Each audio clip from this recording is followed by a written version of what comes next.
So hello guys, good morning, welcome to fresh new blog. তো আজকের ব্লগটা নিয়ে চলে এসেছি সকাল সকাল, কারণ আজকে আমার ছুটির দিন গাইজ। আর এখন ঘড়ি কাটায় বাজে মোটামুটি 9:30, আর 9:30 এখন এই ঘুম থেকে উঠলাম। আর কি করবো গাইজ, আর গাইজ তারপর গুটি গুটি পায়ে চলে গেলাম রান্নাঘরে গিয়ে দেখি ও মা কি গরম গরম ফুলকো ফুলকো লুচি মা ভেজে রেখেছে। যাই হোক, মা আমি জানি না যে রান্না করে। আর গাইজ আমার তো দেখে কি লোভ লাগছিল, কি খেতে পাচ্ছিল গাইজ।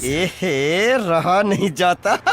তারপর দেখি গাইজ মা এলো আর লুচিটা বেড়ে দিচ্ছিল, আমাকে আলুর তরকারি করেছিল আজকে। ভাবছিলাম ছোলা ডাল ফোটাল করবে, কিন্তু করেনি। তারপরে দেখলাম আলুর তরকারি আর একটু লুচি দিয়েছে। যাই হোক, যাই পাই তাই খাই, কিছু করার নেই। আমি বলছিলাম ব্যাস আর দিতে হবে না, কত দিচ্ছ, আর খাবো না।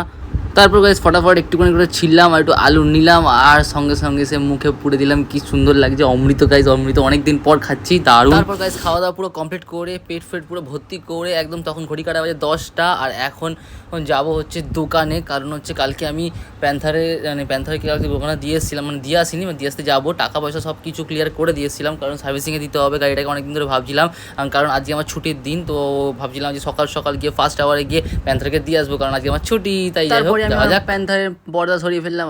দেখো গাইজ কি নোংরা হয়ে আছে। আর ওই যে এখন মার্কোকে এখন নিয়ে যাবো না, তো প্যান্থারকে এখন নিয়ে যাবো। চলো গাইজ যাওয়া যাক। আরে দেখো গাইজ, আমি মিরারের টুকি খেলছিলাম, কেমন লাগছে বলো গাইজ। कौन है ये लोग, कहाँ से आते हैं? তারপর যখন গাইজ আমি প্যান্থারকে স্টার্ট করলাম, আর স্টার্ট করার পরে একটা বিচ্ছি আওয়াজ আসছিলো গাইজ। আমি বুঝতে পারছিলাম না কিসের আওয়াজ। তারপর আমি মোটামুটি এদিকে তোমাকে দেখাচ্ছি, এখানে যখন আমি থ্রটালটা দিচ্ছি তখন একটা বিচ্ছি আওয়াজ আসছে, দেখতে শুনতে পাচ্ছি গাইজ। হ্যাঁ, এই যে আওয়াজটা, আমি এই আওয়াজটাই বুঝতে পারি কোথেকে আসছে। তো এইটা সার্ভিসিংয়ে দেবো, ওখানে যাওয়ার পরে বুঝতে পারবো যে কী হবে না হবে। যাক, বলতে গাইজ প্যান্থারকে নিয়ে বেরিয়ে পড়েছি। আর গাইজ কি রোদ, জাস্ট বাইরে কি বলবো। আর তার মধ্যে আমি এক হাতে ফোন আর এক হাতে গাড়ি চালাচ্ছিলাম, যাই হোক ভিডিও করার জন্য। আর তারপরে মোটামুটি এত রাস্তায় ভিড়, আমি ভাবছিলাম যে এক হাতে ভিডিও তো করছি, পড়ে না যাই। তারপরে গাইজ ঋষি এলো, আর ঋষি এসে গাড়িটা নিয়ে চলে গেল, কারণ আমাকে ছেড়ে আর ঋষি গাড়িটা নিয়ে চলে গেল। আর ফাইনালি গাইজ বাড়িতে চলে এলাম। দেখো গাইজ এরকম ফাঁকা লাগছে, কারণ প্যান্থার নেই, কিছু করার নেই। আর তারপরে দেখি বাড়িতে তালা দেওয়া, এইটা কি ভাই। তারপরে আমি দেখলাম চাবিটা ঠাকুমার কাছ থেকে নিলাম, আর নিয়ে তারপর তালা খুললাম। আর তালাটা খোলার পর ঘরেতে ঢুকলাম। দেখতে ঘড়ি কাটা বাজে 11টা, আর আমি এখানে দেখো গাইজ কেরম ল্যাথ খেয়ে পড়ে আছি, কিছু করার নেই। হ্যাঁ, এই যে পোস্ট দিচ্ছিলাম। তারপরে গাইজ মায়ের থেকে 50 টাকা ধার করে নিয়ে চলে এলাম, কারণ মা যখন এই যে ঢুকলো সেই মাকে বললাম 50 টাকা দাও, ধার করে নিয়ে আসি, কোল্ড ড্রিঙ্কস খাই। ব্যাস, যেই মা শুনলো কোল্ড ড্রিঙ্কস, চল ঠিক আছে দিয়েই দিচ্ছি। তারপরে মা পকিয়ে 50 টাকা নিয়ে এলাম। আর দোকানে এসে দেখি লালুর একটু আদর ফাদর খেয়ে নিল। ততক্ষণে আমার পেপসি টাকা কাকিমা বার করছিল। তা কাকিমা বার করার পর আমি পেপসিটা নিলাম। পেপসি পাইনি, কারণ পেপসি না পেয়ে স্প্রাইট নিয়ে চলে এসেছি। আর তারপরে ছোট্ট করে মা দেখি একটু ঢেলে দিচ্ছে স্প্রাইটটা। আর স্প্রাইট ঢালার সাথে সাথে একটু ছোট্ট বরফও দিয়ে দিলাম, কারণ বরফ ছাড়া খেতে পারবো না গাইজ, চিল খেতে হবে জানিস। তারপর গাইজ যেই না গ্লাসে বরফ পড়েছে, তারপরে একটা চুমুক মেরে দিলাম। গাইজ কি ঠান্ডা। A few moments later. তারপর গাইজ ঠান্ডা খেয়েও কিছু হলো না, এত গরম লাগছিল গাইজ। তা কী করবো, দেখলাম প্যান্থার তো নেই, মার্কো আছে, তাহলে মার্কোকে নিয়ে চলে যাই, কারণ মার্কো বহুত টাকা তেল খেয়ে নেবে। তাও কিছু করার নেই, একটু ঠান্ডা এসির হাওয়া খেতে যাচ্ছি গাইজ একটুখানি। ঠিক আছে, বলবো না কোথায় যাচ্ছি, শুধু ভিডিওটা কন্টিনিউ দেখতে থাকো। চলো মার্কোকে অন করলাম। আর ভাই কি রোদ গাইজ, দেখতে পাচ্ছ কি রোদ।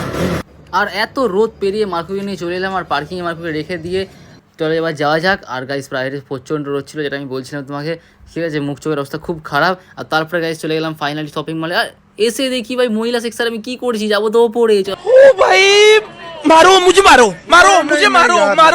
চলো গাইজ ওপরে যাওয়া যাক। চলো তোমরাও এসো গাইজ, কন্টিনিউ দেখতে থাকো ভিডিওটা। তারপরে দেখতে আমি বাচ্চাদের ছোট জুতো দেখছিলাম, আমি দেখছিলাম ঠিক আমি ছোটবেলায় এরকম পড়তাম কেমন লাগতো। আমি দেখছিলাম আমার পায়ে তো হবে না, তাই কিছু লাভ নেই। আর তারপরে চলে গেলাম একটু সফটওয়্যার দেখছিলাম সফটওয়্যার কি কিউট লাগছিল গাইজ। আমি ছোটবেলা খুব ভালো লাগতো, এখনো ভালো লাগে। তা কি করবো, কিছু কেনার কিছু। আর আমি এরকম করছিলাম, আর পাশে লোকগুলো সব দেখছিল, তাই আমি রেখে দিলাম। বাবা কি করা যাবে, কেমনটা লাগছিল। আর দেখতে আমি একটা ব্যাট পেয়ে গেছিলাম, ব্যাগটা খুব সুন্দর দেখতে ছিল। একটু দেখছিলাম যে কি ভারী, মোটামুটি ভারী ছিল, একটা প্লাস্টিক ব্যাট ভারী ছিল। ছক্কা গাইস, ছক্কা। আমি এরকমই করছিলাম ওখানে গিয়ে, কিছু কেনার নেই গাইস, এসি তো করতে হবে। চলে গেলাম স্যার একটা প্যান দেখছিলাম। আর এরকমভাবে দেখছিলাম যে প্যান্টটা কিরকম ভালো লাগছে কি লাগছে না। আর লোকে সব লোকে ছিল না বলেই করতে পারছিলাম গাইস, নাহলে যাবে সবাই হাঁ করে তাকে দেখতো। আর তারপরে চলে গেলাম গুটি পাই ওপরে ফুড সেকশনে, খাওয়া দাওয়ার জায়গায়। আর খাওয়া দাওয়ার জায়গায় দেখি বাবা এত বিস্কুট, এত কেক, আমার তো খুব লোভ লাগছিল। তারপর চলে গেলাম বাচ্চাদের ওয়াটার দেখতে। ছোট্টবেলার কথা মনে পড়ে গেল গাইস, কারণ ছোটবেলা আমি এই ছোটবেলার গলায় ঝুড়িয়ে টুংটুং করতে যেতাম, আর টুংটুং জল খেতাম। আরে কেনা কে চাতে হো। তারপর গাইস ঘড়ি দেখলাম, আর হঠাৎ করে দেখলাম গাইস এই করতে আমাদের 2.5 ঘন্টা হয়ে গেছে। আর আমি 2.5 ঘন্টা ধরে এইসব করে বেরিয়েছি। তারপরে ফাইনালি এবার বাড়ি যেতে হবে গাইস। আবার রোদের মধ্যে বেরালাম, কারণ মার্কোকেও নিয়ে আসতে হবে ওখান থেকে। আর মার্কোকে নিয়ে চলে এলাম গরম একদম, দেখতে পাচ্ছি হিরোওয়ালা লুক দিয়ে একদম গাইস। জানি আমি হিরো নই, জিরো, কিন্তু তাও আমি হিরোওয়ালা লুক দিলাম। তারপরে গাইস বাড়িতে এসে খাওয়া খাওয়া দাওয়া করে স্প্রাইট খেয়ে একটুখানি শুয়ে পড়লাম গাইস, আর বিকালে দেখা হচ্ছে। 2,000 years later. তারপর গাইস ঘুম থেকে উঠে দেখি 6:30 বাজে ঘড়ির কাঁটায়, আর তারপরে ঘুম থেকে উঠতে না উঠতে আমার হাতে সে চায়, কারণ মানে আমার মা তো খুব ভালো আর কি, চা পাক করে একদম রেডি করে রাখে। তারপরে দেখি শান্তি চায়ের মানে কি বলবো না, পুরো ঘুমটা কেটে গেল। আর এবার বেজে গেল এখন ঘড়ির কাঁটায় মোটামুটি 7টা, এবার আমাকে যেতে হবে, রেডি ফেডি হতে হবে, এখনও সেই খালি গায়ে ঘুরছি, কিছু করার নেই। তারপরে ফটাফট জামা আর প্যান্টটা গলিয়ে প্যাস ফাটফাট মেরে বেরোতে হবে। এবার কেমন লাগছে গাইস কমেন্টে ছোট্ট করে জানিয়ে দিও। আর তারপরে গাইস মোটামুটি 11 নম্বর বাসে করে হেঁটে চলে গেলাম।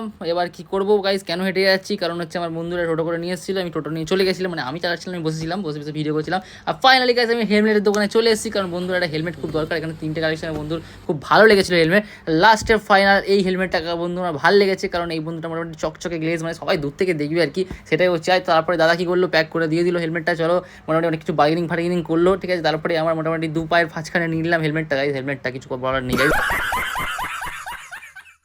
হেলমেটটাকে নিলাম আর হেলমেটটাকে নিয়ে চলে গেলাম দোকানে, আর আমার গাড়ির ডেলিভারি পেয়ে গেলাম, কারণ পুরো সার্ভিসিং অলমোস্ট ওকে।